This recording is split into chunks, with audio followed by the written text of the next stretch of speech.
All right, everyone, we'll go ahead and get started. MDAO basketball meeting mid-January. And just kind of a preface this meeting. For those of you who have been doing basketball for a while, and maybe for some of you who haven't been doing basketball for a while, you might pick up on this pretty quickly. Every year, like clockwork, very often, around the end of January, first week or two of February, it's kind of that time of year and season where maybe coaches are getting frustrated with some of their players. The players are losing patience with the coaches. The parents don't like the coach. No one likes the referees. And we've been working 3, 4, 5 nights a week, and maybe we're all getting a little tired and grumpy, and the end of the season isn't in sight. We don't have those tournament games right around the corner to look forward to. And so very often what ends up happening is everybody can start to get a little short fused, and you can start to have some experiences, especially around this time of year, with a fighting situation, unsporting-like conduct, inappropriate fan behavior. Come the end of February, most teams start to be on their best behavior, especially at the varsity level, because they know tournaments are just around the corner and they don't want to mess that opportunity up. And at the lower levels that don't necessarily have the tournament to look forward to be perfectly frank, they have the end of the season to look forward to. And maybe it's just one more week and we'll be done and that'll be it. And as a result, we all need to not go looking for trouble, but just be ready for when these situations invariably might pop up in our game. And what I wanted to start with, I'm going to share a couple of videos, and I'm just going to talk you through the scenarios that two of them are ones that I experienced and one that recently experienced by another local crew.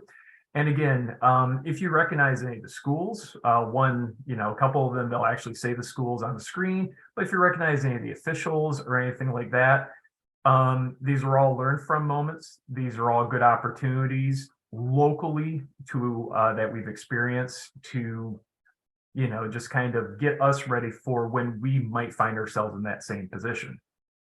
And so with that said, I am going to go to the first video. I'm going to pull it up here. And I'm going to share my screen. Oh, admit one more person. All right, share screen. All right. Can somebody just give me a verbal indication that you can see my screen right now with the game up? Jim or anybody? Yeah, I can see it. Okay. All right. So what you will see is you will see the ball moving from left to right on your screen. Again, I know sometimes with internet connections, the video might not look fluidly, but I'm going to pause semi-frequently just to kind of discuss some things. A little bit of a preface. This is a girls' game. It's a sub-varsity game, so it's a two-person crew, and situations like this can be very difficult or more difficult in a two-person crew. So as we're going on, we're going to go from left to right. There's going to be a shot, some rebounding action, a foul, and then some extracurricular activities. And so I'll let it roll. And again, I'm not exactly sure just the quality of the video that you'll see here. White takes a shot, they miss, rebound is gathered by blue, dark blue, black. And what will happen is this girl will fall to the ground and they get tangled up a little bit. A foul is called right away. There's no hesitation on the call, and you'll see that from the one official on the right-hand side. Foul called there. Now what we have here is we have a foul on white. Where the players end up is through natural motion. The white player is standing over the opposing player in blue.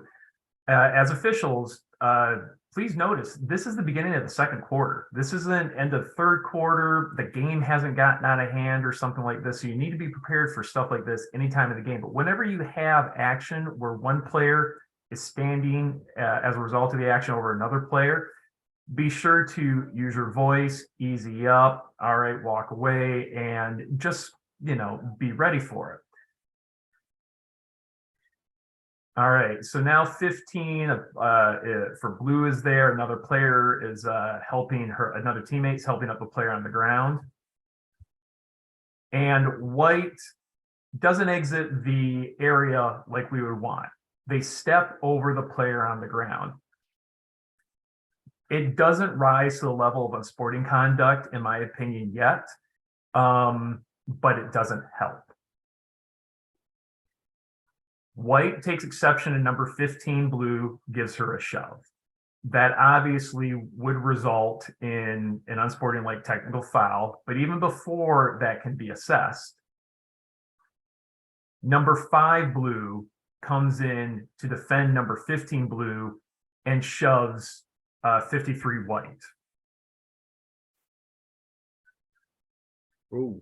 And now they are going at it, so to speak. Now, we as officials, this is always a tough situation. I'm going to pause it right here because I do want to give Jim and Rick an opportunity to chime in on when is the right time to try to restrain a player? Is there ever a right time to restrain a player? When do you ever want to do it? Do you not ever want to do it?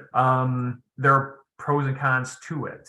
And if you decide to do that, this is what you got to be considering. And again, this is a local game. Anybody who knows anybody on the court or anything like that, these are momentary and the heat of the moment decisions. Again, learn from opportunities or teach to us opportunities. And this is a very good opportunity for us to kind of break. We have the convenience of kind of talking through it. In the moment, that can be very difficult, especially a two-person.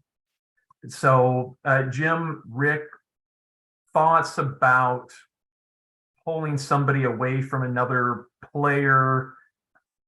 My training, I've always been taught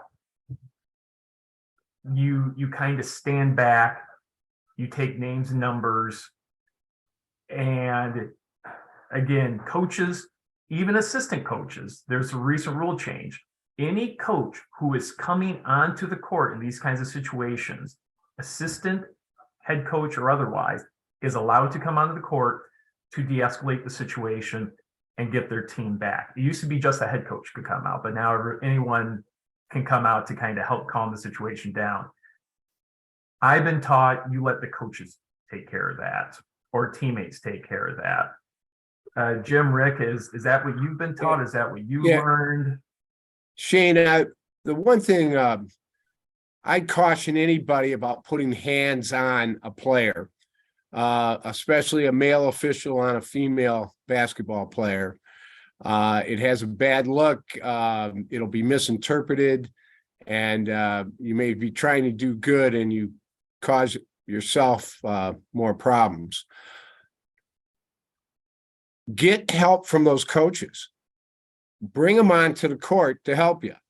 You don't have to penalize somebody. If you got an assistant that can help, bring him out there. Let them get between the players and break up the fight. Shane, I think you make a good point. We need to stand back. In this case, in a two-man, you can see the two guys are kind of in the middle of the huddle. We really need someone standing back, because what happens is one of the ones on the perimeter decide they want to get a punch in too. So, but I'd be very cautious about getting hands on. Now, that's not to say you can't present a presence at the scene that helps calm things down, but don't go in grabbing people.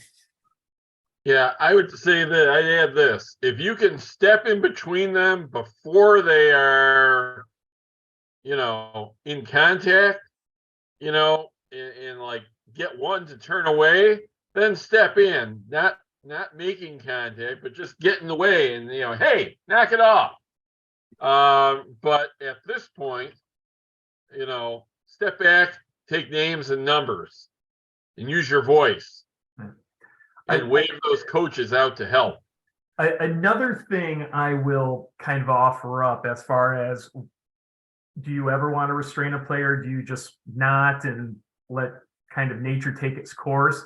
Another reason why you might not want to restrain a player outside of the male official, female player, that dynamic, is that if you are restraining one of the players and due to your restraining, the other player gets in a sucker punch on that restrained player, and you were the one that was restraining the other player. That's another consideration. And that's why I kind of like Jim's point and Rick's point, where have a presence. In this situation, it didn't really lend it to it. It all happened like in a snap moment. It really didn't offer up that opportunity to de-escalate it. But you might find yourself in a time where it might do it. The other reason why you got to just make sure at least one person is back, who's watching the benches for who comes off and who doesn't. Again, 2-person. I give the officials credit for just dealing with the situation as best they can. These are tough situations. And again, learn for a moment, but keep an eye on the Southfield bench here. You have number 2 in black and number 32 black. In my opinion, even though we're kind of by the Southfield bench, they have left the bench area. And had we seen that by rule, that results, they also, even though they don't necessarily participate in the fight by throwing punches, shoving, restraining, pushing, that kind of thing, by simply coming off the bench, by rule, they are also ejected. I mean, the theory there is that, the officials on the court and the coaches can handle the 10 players on the court. But when you start getting the 10 on each bench, now you have 30. You might have 30 on the court involved. So you want to, do what you can to keep them on the bench. Jim or Rick, I have never had this particular experience when it's been with the teams on the fight, and I'm wondering if either of you have and how you've handled the situation with the rule, anybody coming off the bench is also ejected. But oftentimes you might have a situation where you get fans or you get some other people flowing onto the court, and it can be very difficult. And like all the benches are cleared. The benches have gone and cleared off. Do you ever go to the table to the scorebook? They don't always know who was in at the time and who wasn't in at the time, and we're all left to our memories. And again, when you're talking about 10, 15, 20 different numbers and bodies all moving around, that can be very difficult to keep track of. Hey, Shane, can I interrupt for a second? Yes, Herschel. So I've had this happen on 2 different occasions. And on both occasions, I just happen to be table side. And I tell the official scorer, write this number down. Don't even ask me questions. 10, 15, 22, 24, 27, or I mean, not 27, 25, 32. So those are persons that I see have left the bench area. I had this happen a couple of years ago in one of those showcase games, and the players who were subbing into the game hadn't been into the game yet. So the coach tried to argue the fact that they were subbing into the game. And I told him, I said, Coach, they're still considered bench personnel until we beckon them into the game. Mm-hmm. So they were ejected, along with all the other numbers that I had the lady in the book write the numbers down, because I couldn't remember who's doing what. My 2 partners were trying to do, the coaches were trying to separate. And I just sat there and tried to make sure who left the bench area. And I just had to write the numbers down. Eventually, there was only one player who didn't leave the bench area, and that's only because he got yanked back. But other than that, so my point would be, or the suggestion is, someone who's closest to the table, have someone at the table write down the numbers and you can deal with all the other stuff after the aftermath clears up. Yeah. Just a suggestion. If you can do that, that's a great suggestion. It's not always possible, but that is, if you can, yeah, go ahead. Yeah, but I had a somebody's game- always table side though. So Yeah. And this is one of the reasons why, and again, as a reminder, the official scorers, they are part of the officiating crew too. They might not necessarily be out there on the court with us, but technically they are part of our team. And that is why it is so important. Say hello to them. Good luck tonight. Do you have any questions? Take a brief moment at the beginning of the game to form a connection with them if you don't know them. Because in a pinch, they can be a very big help if they're paying attention and they're being attentive. So, Hey, go ahead, Shane, Rick. what's our enforcement on this play? So, great question. Now, by rule, let's say we were omnipotent personalities and we had the film while we were watching it, that kind of a thing, and we had all the time in the world. What we ended up happening was we had 53. Well, first of all, we had a personal foul, 53 white. I don't know if it was bonus or anything like that. Just for our sake of ease, let's assume early in the second quarter, no one was in the bonus yet. So personal foul, 53 white. 53 white, dead ball shoves a player on the opposing team. That player does not respond. So that would result in an unsportsmanlike technical foul, 53 white. The number 5 blue comes in, shoves 53 back, and then they engage in fighting. Those, in my opinion, we would upgrade the first kind of one to a fight, flagrant technical on number 53 white. Flagrant foul, flagrant technical foul for fighting, number 5 blue. But you have 2 additional blue players that have left the bench. Correct. And those don't get assessed as just simply an ejection, but they each result additionally as a flagrant technical foul. And so what you have is you have an uneven number of flagrant technical fouls. And you report them in the order in which they occurred. So you'd say report, number 53 white hold, number 53 white flagrant technical foul, number 5 blue flagrant technical foul, and 2 flagrant technical fouls for the other 2. And you'd make sure they mark in the book that they're ejected, etc. But how do we do free throws? In this kind of a dead ball fight situation, if they're even, an even number of flagrant technical fouls for white, even number of flagrant technical fouls for blue. Point of interruption. Players are still ejected, but no free throws. In this instance, it would be 3 on one side, 1 on the other. You take the difference. Blue has 2 more additional flagrant technical fouls. You would shoot. White would then shoot 4 technical foul free throws, and they would receive possession of the ball at the division line. Does that sound accurate? I'm kind of looking at Jim and Rick to make sure I stated that correctly.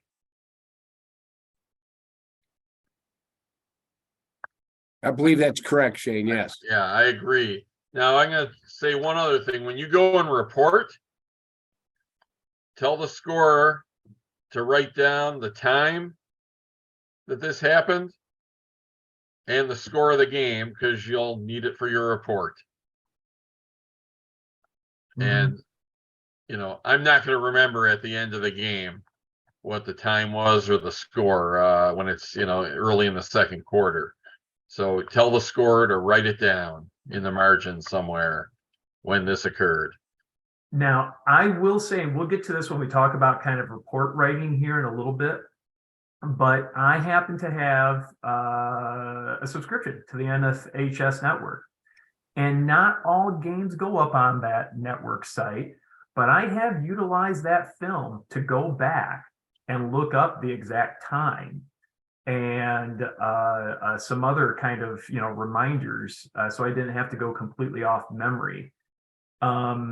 that's allowed. You can do that. Now, what you can't do though is if you miss the opportunity to report during the game that somebody's ejected, you can't look at the film later and say, oh, actually, I'm going to eject these two too after you've left the visual confines of the gym. You can simply use that as a reminder. Instead of saying early second quarter, you could say with 6:56 remaining in the second quarter or something like that. Yeah. Let me go back. I just leafed through my rule book to correct. There is for the players leaving the bench, there is a maximum of 2 free throws. So even if the difference was 8-1 in terms of players leaving the bench, you're only going to shoot 2 free throws on a technical foul, even though you're giving out 8 technical fouls to one team. That is in rule 10, the penalty summary, number 8. If you go into the rule book on page 69, if you want to look it up. And there's also an indirect technical foul charge to the coach, 1 maximum, no matter how many players leave the bench. Jim, I really appreciate that correction. And again, this is a good reminder for even, myself. This is the time of year we just want to review it. We might not have this experience this year, but we want to be ready should we ever have an experience like this. I'm going to, so we can get on to a couple other scenarios. Shane, can I make a couple of quick points before we move on? Tim.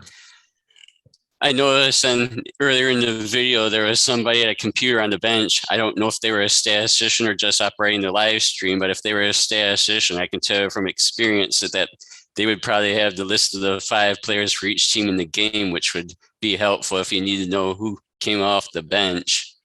Good point. And the other thing, I know we're not going to name any names, but I have had both these teams in the past, and I can tell you one does play physical. So that might be a good thing to have if you have a pregame, if you know in the past that, hey, we might have some trouble. Let's just keep our eyes open.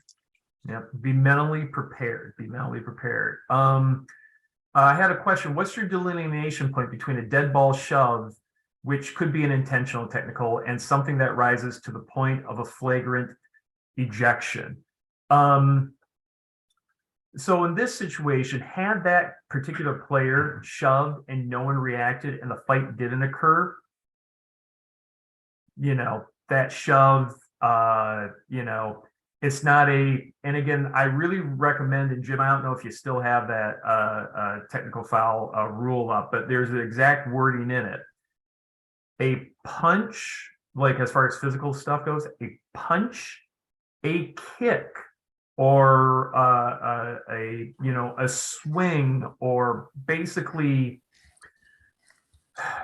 that's a bit of a tough one, but I encourage you to review. Jane, it is technically a fight by rule if you ball up your fist and draw it back like you're going to strike somebody. Right. That's technically a fight. Yeah. You do not have to make contact. You kick somebody, you try to punch somebody, but you don't make contact. It's not like an illegal screen. Somebody can be setting a terrible illegal screen, but if they're not making contact with anybody, it's just nothing. But if you are attempting to swing, kick, that kind of thing with a balled up fist, or kicking with your foot, any kind of an attempt, that technically is a fighting behavior, and as rule is an ejection. Shane, as far as telling the difference between dead ball contact that is flagrant and just a normal dead ball technical, if it's like a 2-hand shove with open hands, I'm thinking that's just dead ball technical foul. I would agree. If you're closing your fist or you're coming at somebody with intent to harm, that rises to the next level. Yeah. When we're talking ejection. So if you get to it quick, you can probably keep it at a lesser foul, but not all. I'd add, if the contact is to the head or face, Right. if it's just a push, that's flagrant because that's trying to start a fight. Yeah. All right, I'm going to just kind of stop it here. And the coaches come in, they break it up, they get all the teams to the benches, and a few minutes go by, the officials confer with game site administration, and fortunately, no fans came on the floor, and it didn't elevate beyond what it already was elevated to. And I commend the two officials. They finished this game, and they were able to complete this game. And I also commend these two officials because they had to go work the varsity game after this too. Yeah. And that's just these are long nights, and that's not easy. So I appreciate them sharing this scenario with us. We were able to break it down, and we we're all able to learn something from it. So I'm going to pause there, and during the transition to me finding my other clip, I do want to remind everybody to go to our website, MetroDetroitAthleticOfficials.com, and it's under basketball. If you click basketball, and right at the top, because it's me, right at the top of the drop-down menu, there is an option to click fights. And on that, we have a good PowerPoint presentation for how to administer fights among players of opposing teams. We have an MHSAA officials reporting guide that we hyperlink to the main MHSAA page. And we also have a consequences of fighting tool. And that kind of goes over some of this. So again, that you can find some of that on the MHSA website. We try to pull it all together on our website to make it easier to find. All right, so I'm going to share my screen again. Okay, now this was a scenario, kind of same situation. I know the video is not going to be the greatest. It might look a little jumpy to you, but we're going to pause and we're going to talk through some things. Okay, this wasn't a fight. This wasn't intentional foul. This wasn't technical fouls, that kind of stuff. This was fan behavior. I'm going to say this, and you can disagree with me if you want, but at least from my experience, I'm honestly going to say I think maybe this year and even at the end of last year, I feel like working with coaches, I feel, coaches are like, okay, everything's very tough. They respect us. I feel a little bit more than normal, and they get how hard it can be to be a referee. However, I do not feel like parents and fans have gotten there yet. I don't think that's improved. And as a result, I feel like there's been maybe more experiences this year with inappropriate fan behavior. All right, so white team's home, team in black is away team. I'm gonna back it up here real quick. Student section here for the home team. This is first half. And so the away team is shooting in front of the home bench. And so I'm just going to let it play. There is a steal and a turnover. Okay, no big deal. Steal and a turnover. Player for black goes up for a layup. I hear out of this crowd, and I'm not looking to monetize this video on YouTube or anything, so I hear, hey, number one, you fucking suck, comes somewhere out of the student section. I didn't have eyes on who it was, and I heard some kind of comments before that starting to kind of elevate, and I was going to get a hold of the game administration when the time was right. Unfortunately, it didn't really allow for that. And usually sometimes it's somewhat innocent. Hey, number one, your shoelace is untied, while they're shooting a free throw, or miss, or something like that. That's not really unsportsmanlike. What was making this a concerning situation with some of those earlier comments was that the players for the team in black were starting to react to the comments from the crowd. And at that point, it's not on necessarily the team in black, that's on us and game administration to stop those comments in a very personal way being directed at those players. The onus falls on the fans, not the players on the court. And so I'm here, I hear it, you can see this player here kind of look up, and start to react and start to say something back. And right here, maybe not the best idea, but I actually turn my head because I'm like, the next opportunity I get that the natural play allows, I'm going to set. Now, I could have stopped it here and gone game administration. That would have been perfectly fine too. But I decided away. I just wanted to see who I was going to seek help on the next dead ball. All right. And also, I was officiating the ball. I probably should have turned my head. All right. So we come down here. We've got a foul. All right.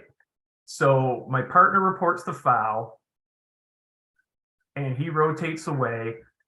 I tweet my whistle at this point to get my partner's attention, communicating to them, I'm going to have to deal with something. Please wait. And they're holding up the free throws. At off-site, off-screen, what you don't see is I'm walking down to game administration. I informed them that the fans need to refrain from directing comments towards the players. They are directing vulgar comments towards the players. This has to stop. And the game administration, I would have liked them to have been aware and stopped it without me having to tell them to do it. But when I did ask them to do it, they went to do it. They went and they addressed the fans. And so again, they should have, in my opinion, they should have done it for us without us, but I come back, we start shooting free throws again. Go and let it just roll here a little bit. Because the other thing is, I had an opportunity to tell the coach, not here in this sequence, but I reminded that coach for his team, and I said, we are going to take care of the comments from the fans. You help us by making sure your players don't react to the fans. We're going to take care of it for you. Trust us. And so the ball gets brought back down here.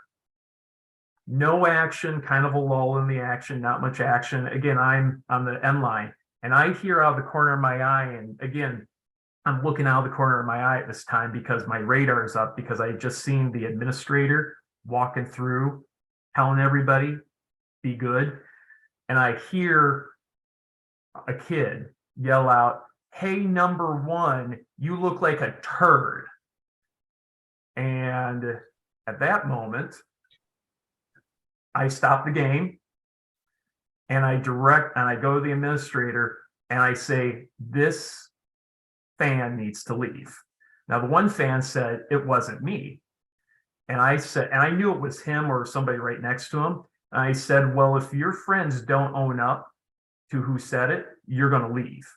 And his friend right next to him raised his hand and said it was me, but he said, but I didn't swear.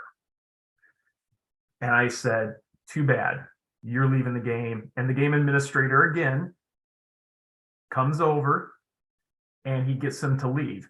Now, the irony is that the first kid who I was going to eject, turns out, was the other kid's ride anyway. So they both ended up having to leave. Now, we were fortunate that the facility where we are, again, best case scenario is game administration, they are telling them to stop that behavior without us having to be the bad guy. But at least when we did point it out and have somebody leave, ask somebody to leave, they took care of it and they got them to leave. Now, how long did that take care of? Not very long. Ball's getting inbounded. Game continues.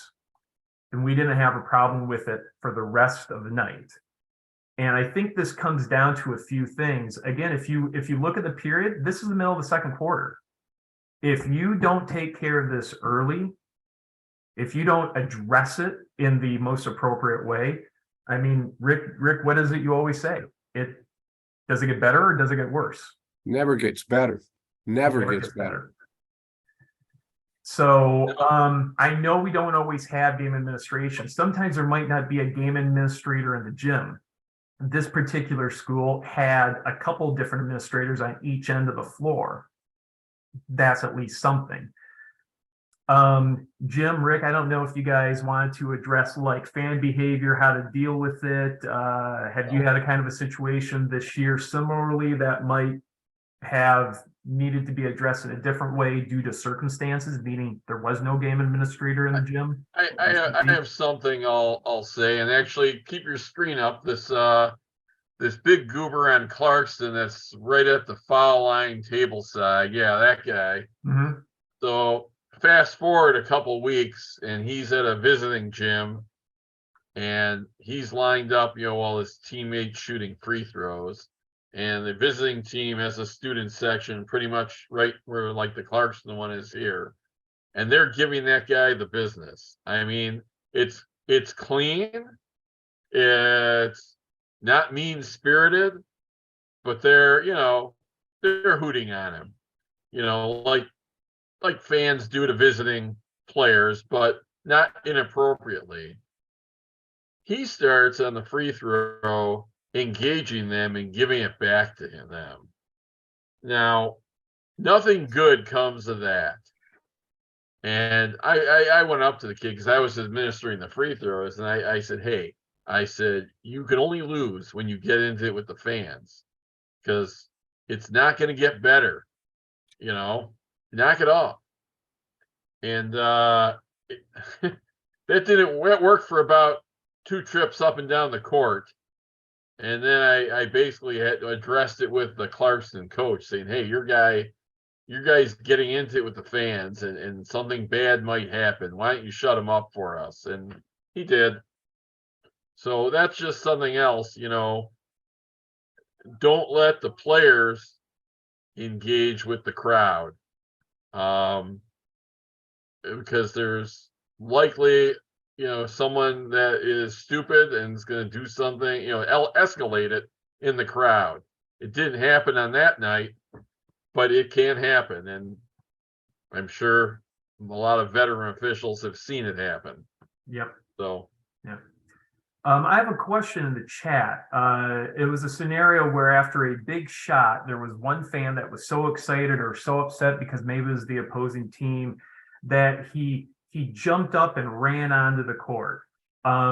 Maybe it impeded a play, or maybe it was simply onto the court. And the question has to do with, because as a reminder, if you've never actually read in the rule book, there is a rule that at the referees, at the official's discretion, a technical foul can be assessed towards a team of the same fans for behavior. From my personal playing days, when I was playing basketball, all of the student section smuggled in rolls of toilet paper on the first shot. They all threw the rolls of toilet paper onto the court. And guess what? They earned us a technical foul for the team. So the question is at what kind of point, at what line do you pull that rule out and assess a technical foul towards the team for inappropriate fan behavior? And when do you simply just ask them to leave? And in my opinion, it's when it is so over the top, like throwing all those rolls of toilet paper onto the court, or when you've engaged the person on the microphone. Please remind the fans to have appropriate behavior. When you've exhausted all other opportunities with game administration, and it's just gotten to such a point where, okay, we've had enough warnings, we got to start having some real consequences here besides just throwing some people out, then go ahead, do that. Again, try to utilize other opportunities first. Game administration's there, you know who's causing the trouble, get them out. If they have a momentary lapse of judgment and they run onto the floor because they're so excited about a big shot and you can stop the game, stop it. Have game administration ask him to leave. The technical foul due to fan behavior, that I would recommend use that sparingly, but review the rule, know that it's there and available as a tool. But that's my thought on that. Jim, Rick, I don't know if you guys have an opinion about that. Yes, it's kind of a rule of last resort. if there's something orchestrated, like the toilet paper throw at the beginning of the game, that's automatic. If you can get away with just getting it, if it's an individual, address it as an individual. If it's a group of players where it fans where it interferes in the game, you may have to think about that technical foul.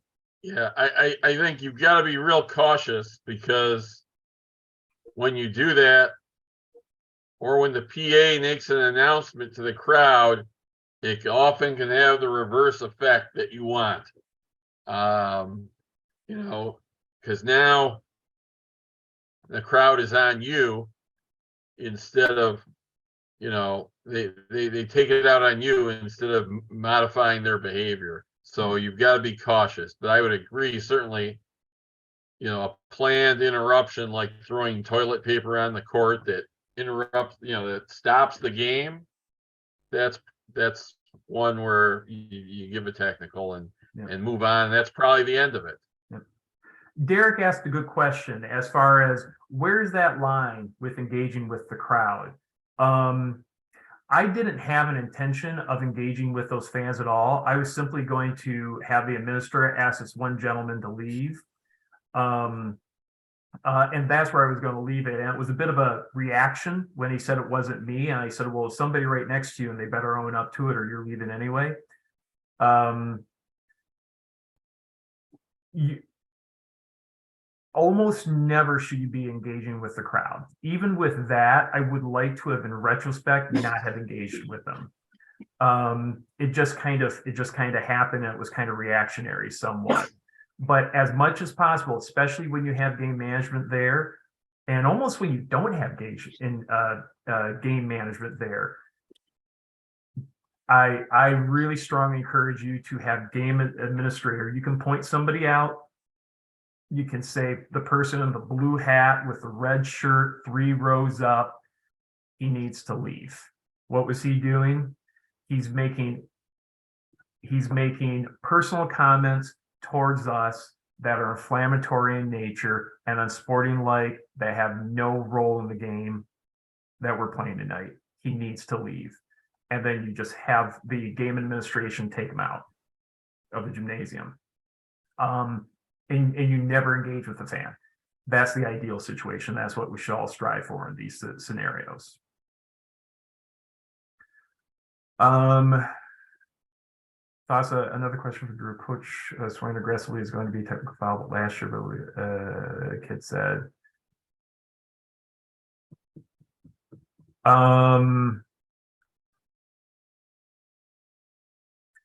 Something about players cussing. Again, unsporting-like conduct.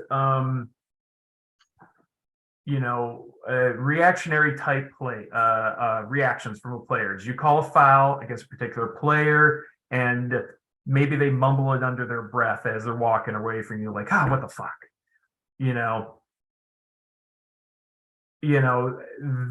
depending upon the game scenario. If you haven't had that trouble with that player, or maybe the game's going smoothly, if it can be a situation where you didn't hear it, that would be okay. But maybe it's a game scenario situation where you've already constantly warned that player multiple times. You've gone to the coach. Coach number 2 is becoming a problem. Please help us out. You might want to take that opportunity to give that technical foul in that situation to number 2 to really make a point, say we're going to be done with this. Whereas if it's the first incident, that might be a talk to, that might be a mention to the coach, that kind of a thing. So just like we all know that contact doesn't always mean a foul, advantage, disadvantage, same thing for technical fouls. Same kind of behavior, comments in some situations might be a warning, might be a talk to, might be a coach, help me out. And other times, all right, you've already had your warnings. This is going to have to be a technical foul. Now, Shane, I will say this, though. I will say the time, score, and situation may dictate whether I give out a technical now. Very true. But I may try to find one of the captains and say, hey, listen, you may want to chill number 2 out. And then I'm going to go talk to the coach and say, Coach, this is a one possession game, and number two almost cost your team a technical foul and possession of the ball.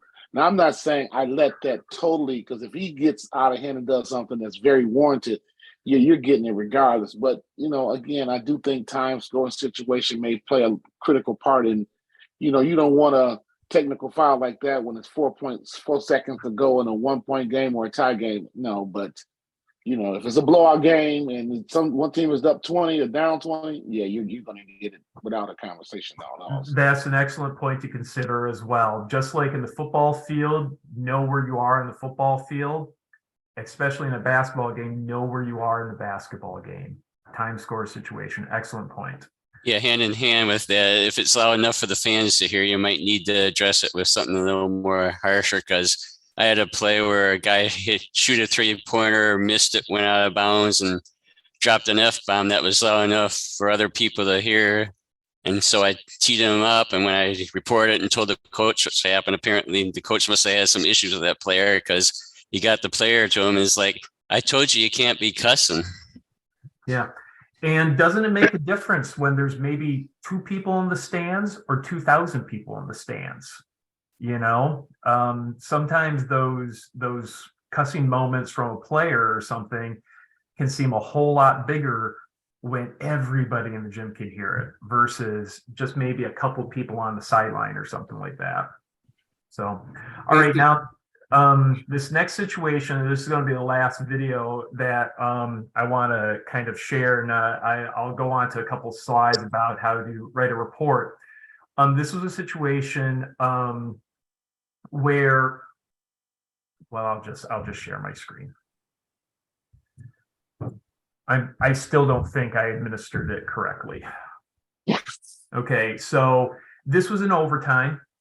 Team in black, the away team, approximately probably a minute to go, less than a minute to go or so, 45 seconds. They're up 6, 7, something like that. They pretty much have the game won. And so White will drive the lane. They will get blocked clean. As a result of taking the off-balance shot, White lands on the floor. Now, the player that blocked gives a little yell, gives a little holler, a little bit of a flex, and I'm right here on the baseline. I'm looking at it. And he wasn't, I didn't think he was standing over him. He didn't lean down and really make a show of it. But the number White 11 gets up and the push, the shove, full extension of the arm. Again, I'm pausing because I know the video doesn't always translate well, but it was up and around the neck area, not closed fist. And then he goes down. Now, it was my intention to go to number 5, who gave a little bit of a yell, didn't lean over the player. Again, time score situation, Herschel. I'm like, overtime, I don't, do I give a technical foul? Do I just try to make it a talk to very next dead ball? Because the ball was bouncing around. And 11 White didn't give me that opportunity necessarily. Now, Shane, just before you go out, well, yeah, no, go ahead. Go that again in at full speed from the beginning, because when you do it in slow motion, everything looks more extreme than it is. Right. I'll play it all the way through. Again, my apologies if the video doesn't transfer real well over internet. If we were in person, this would be better, but I'll play it all the way through just for those who might have a decent internet connection.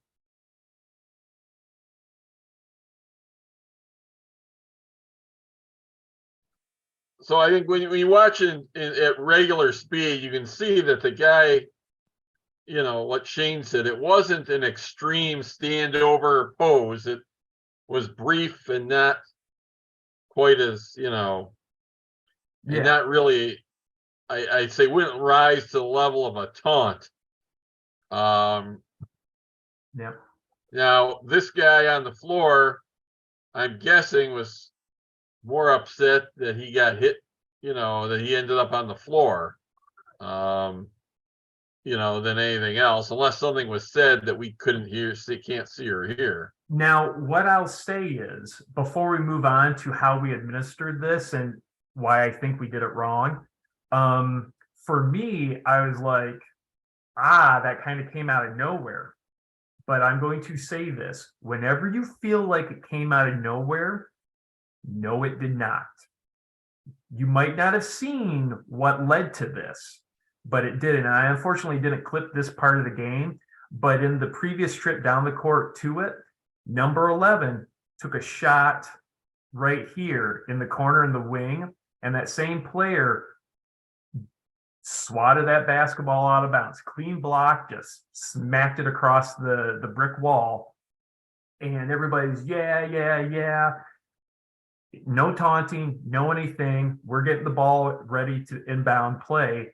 And this guy is leaning next to this guy. They're leaning down, they're tired, and they must have been exchanging words because 11 White was starting to make some motions like this. And the player in black points up to the scoreboard as if to say, scoreboard. And that was the trip previous to it. None of us noticed that. If we had noticed that, we would have nipped that in the bud. But I only bring that up and share it is that 99% of the time, something led to a certain reaction. Okay, so long and short of it, this happens. There's some wonky stuff that went on with the film, and it took forever for us to figure it out. And full disclosure, I'm with Rick here. My initial reaction was because of the action up around the neck and the face, I was getting ready to eject the player. I was thinking ejection in my head, potential fighting. But by rule, I wasn't going to let that other player get away scot-free either. I was going to assess him an unsportsmanlike technical foul because, again, it's one of those situations, if nothing comes of that action, it's a talk to. Something came of that action, I'm giving him a technical foul. But by rule, if somebody taunts somebody, and as a result of that taunt, there is a fighting action, a fist, a kick, by rule, the person who initiated the taunting, unsportsmanlike technical foul is just as guilty as the player that reacted to it with a punch, and by rule, they are both ejected. And so and again, these moments happen. Everything's going really fast. Your brain's all wired up. Your adrenaline's pumping. And I had a couple good partners who said, okay, let's talk this through. Now this took, and I'm just going to let it roll because it took a very long time. First of all, after we decided what we were going to do, we ended up deciding not to eject the player. I ended up, replaying it in my head. I didn't think it ended up, rising to the level of a flagrant action. Although had somebody else assessed it as flagrant, they would have had a point, in my opinion, judgment call. But then, was it an intentional foul? Because I didn't call the technical foul up front. I kind of called the technical foul in retrospect. Because let's say I called a technical foul, boom, whistle, then the player gets up, shoves them. That's easy. That's 2 technical fouls. Those offset, you report them, point of interruption, and you play on. Because of the confusion, as far as I didn't call the technical foul right away, I kind of assessed it after the fact, after the player got up and reacted. I ended up saying technical foul, unsportsmanlike live ball intentional foul. And I think that's wrong. And what we ended up doing was we ended up shooting the 2 technical fouls because free throws, because that's what happened first. And then we shot the intentional foul free throws because that's what happened second. And then we gave the ball to black nearest to where the intentional foul occurred. Again, the order of Shane, is the taunt considered a dead ball foul? right, and that's Regardless? why I'm thinking in retrospect, you know, it's there's like a meme. It's like, I think you're overthinking this. I think I was overthinking this. I think we should have just kept it simple. We should have said, okay, even though I didn't necessarily blow my whistle, give that technical foul, dead ball, that secondary action where the kid gets up off the floor, even though it was technically during live ball. Technically, we should have probably just treat it as a dead ball technical foul. And they called it a double foul, no shots. Yep, and just offset it. And that's why I bring this up as a great example. And you can just see how long it took it. And we're double checking and we're making sure, right or wrong, as far as administering it, we communicated. We're going to shoot here too, then we're going to shoot there too. And we were on the same page and we really took our time with it. But given my experience in these situations, and Rick and Jim, I don't know if you guys have any thought. Is one, prepare for them, know the rules, look at these videos, walk it through in your head. But number two, unlike myself, don't overthink it. You know, You know, Shane, I'm thinking the only thing we could have done differently is shot them in a different order. Because they don't offset. One being a live ball and one being a dead ball. yeah.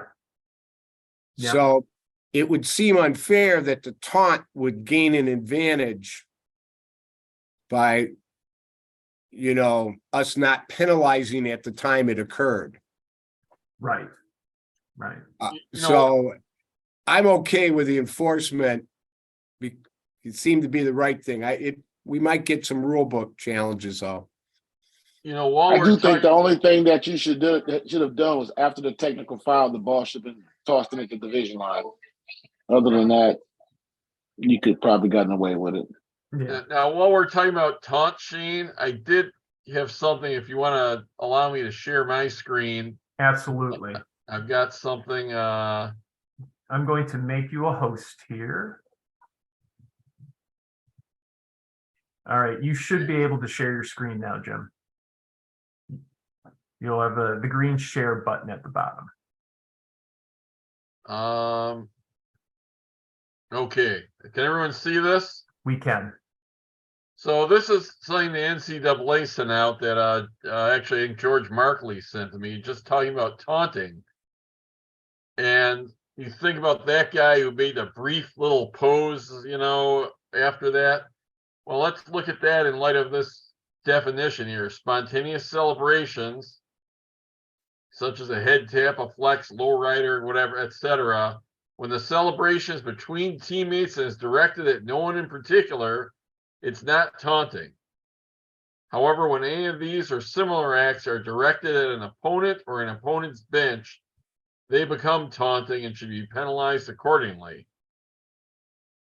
If you have any doubt whether the actions were directed at an opponent or the bench or the celebration was over the top, use the next opportunity to communicate with the player to help them understand the difference between celebration and taunting. You also may want to communicate with the head coach your impression of the play.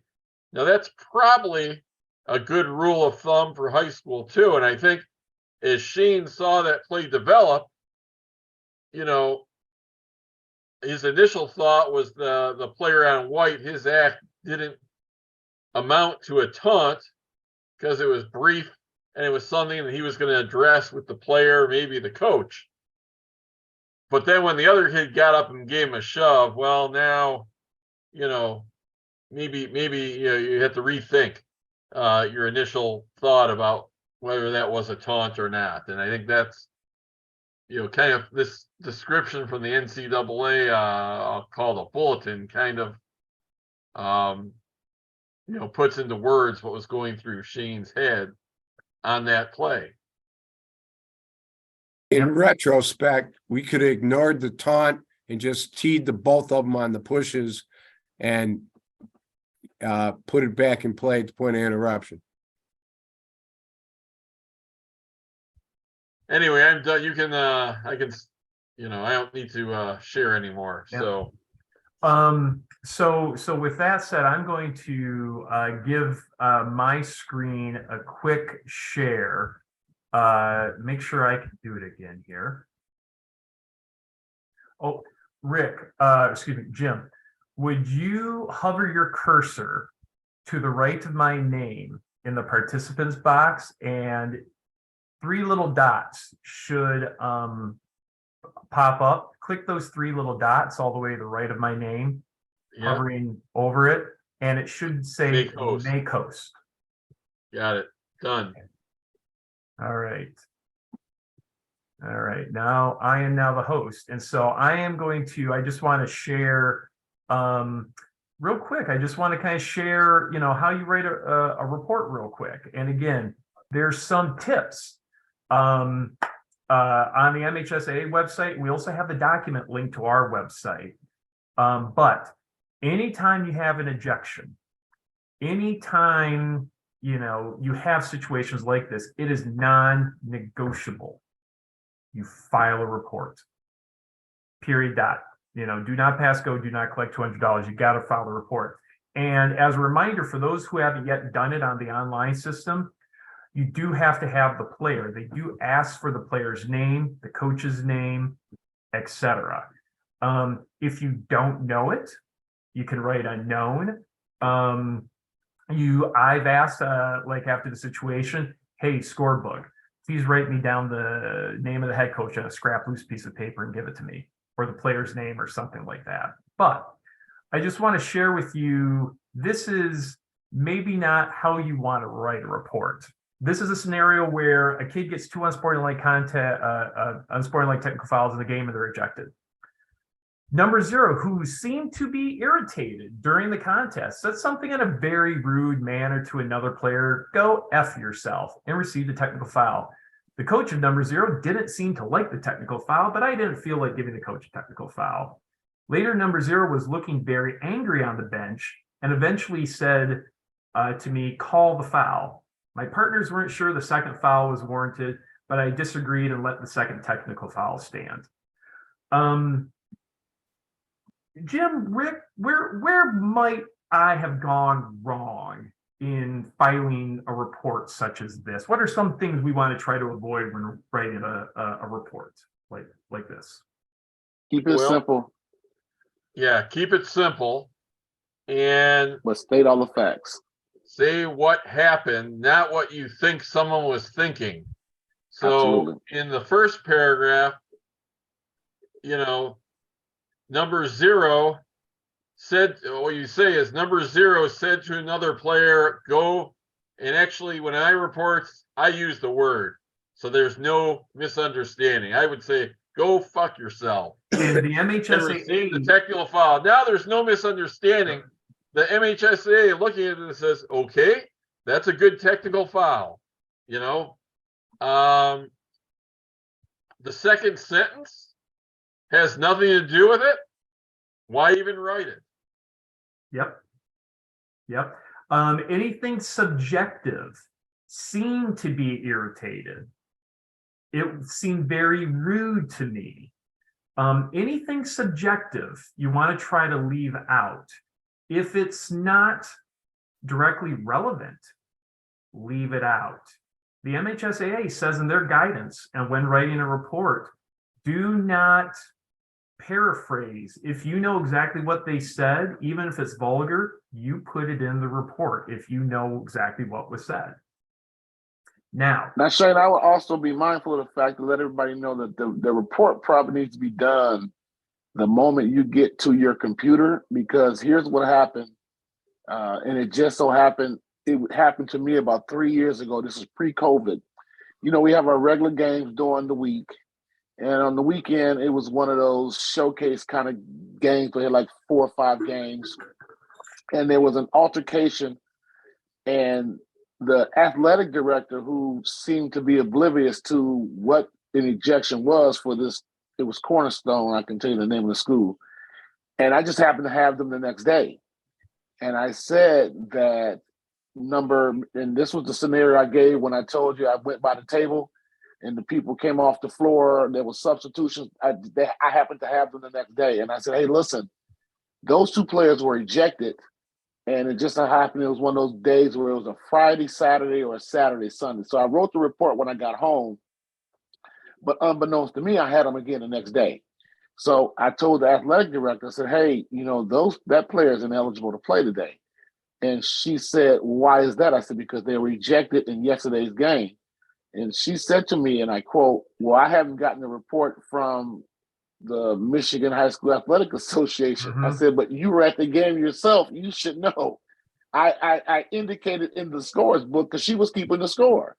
So again, this was when Nate was in the office, and I had a nice conversation with him on Monday morning, and they lost some players for multiple games because of their trying to play that player after they was ejected. So what I'm trying to say in a nutshell is, when you get home, I'm not saying on your way home, but when you get home to your computer, file the report, cover your own behind, so we don't have to worry about saying, "Well, it happened on Friday, I filed it on Monday."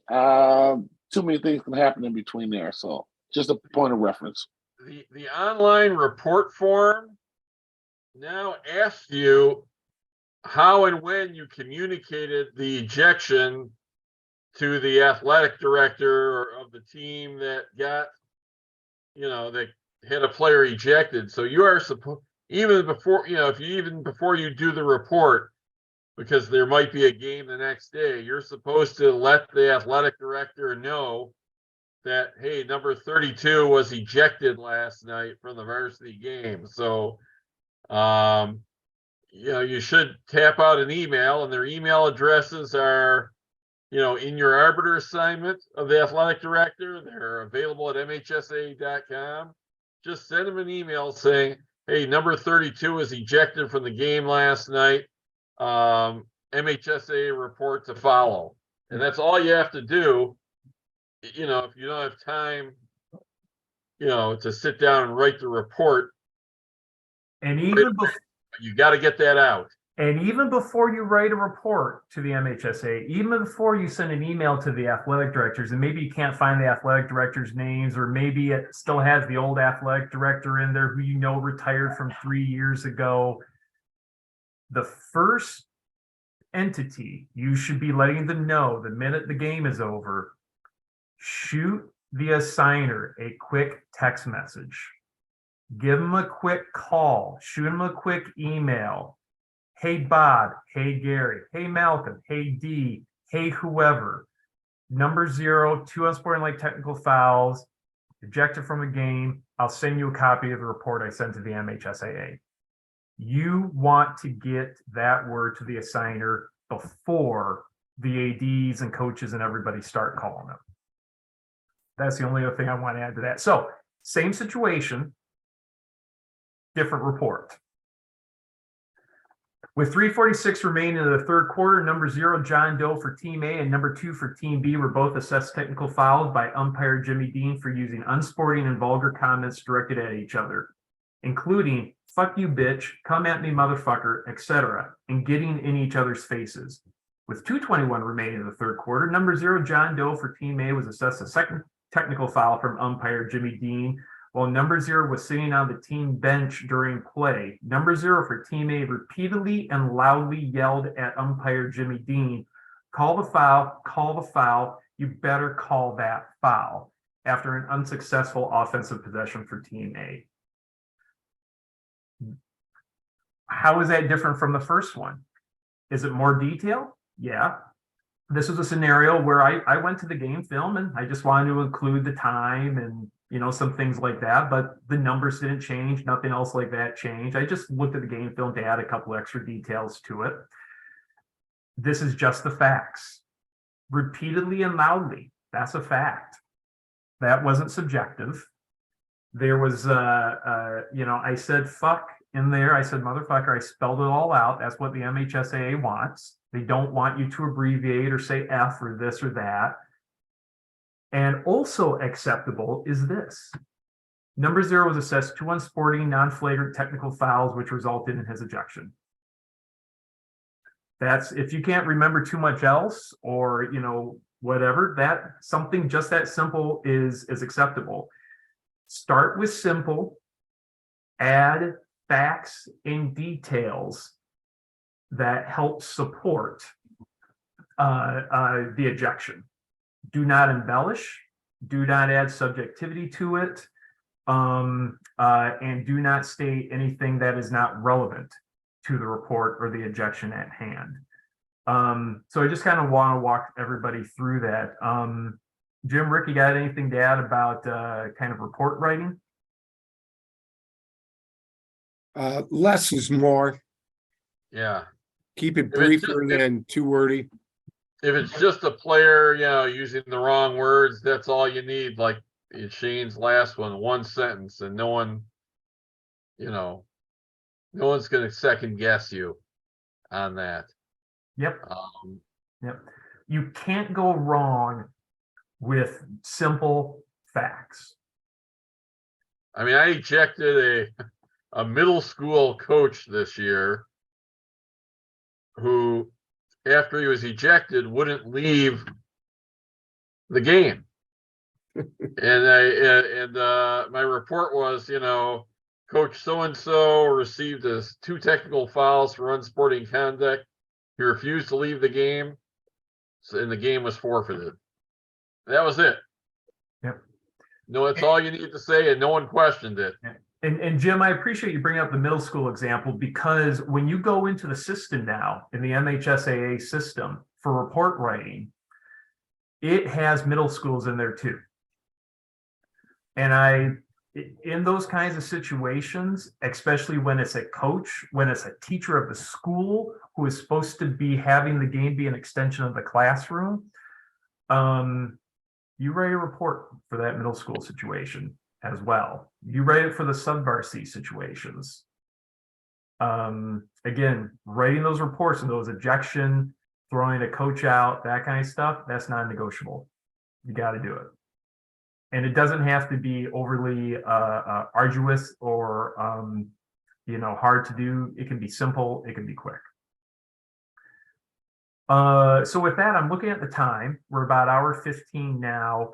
We were maybe going to go over some kind of myths and stuff, but we can save that for another time. Again, the rule in showbiz is always keep them wanting more.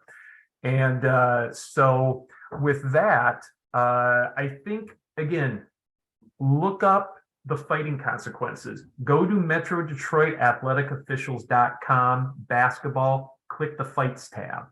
Look over those tools. And again, as a reminder, these situations, adrenaline's pumping, your brain's going quick, slow your mind down, especially in 3-person, it's easier, 2-person is harder, but always try to have a wide view of the situation from the bench. Person table side, start yelling at the coaches, keep them on the benches, keep them on the benches, keep them on the benches. If for fans and players, if you're working with the administrators, say game administration, the student section is cheering against the team. Tell them to cheer for their team, not at the other team. Those are some good wordings. And this is that time of year where these things can happen. I'm going to pause. If anybody has any questions about these scenarios or situations or report writing, I'm just going to pause for a minute, then I'll let Rick and Jim have the last word.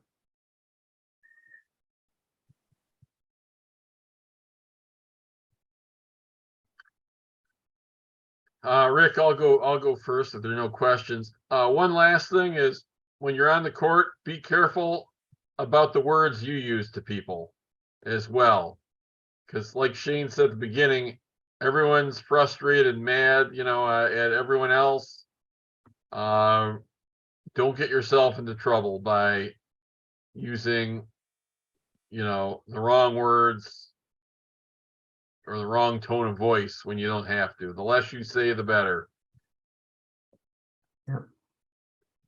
Yeah, we're heading into the part of the season where you really earn your money. Shane started it off very well by basically saying nobody likes anybody right now. And that's always a situation that is ripe for unsporting-like things. Just stay aware and work hard, trust your partners. Okay, well, with that said, hearing no other questions or comments, again, we had a snowstorm tonight, so not too many of us were working, hopefully. But if we have any more bad weather, take care of yourself, drive safe, leave an extra 5-10 minutes early if possible on those kind of bad weather nights, and take care of yourself mentally. I appreciate all. I appreciate all of you. And with that said, I don't know if we have any good basketball games to kind of enjoy tonight for those of us who have an unexpected night off, but enjoy some mental downtime and go cheer for your favorite college team. Have a good one, everyone.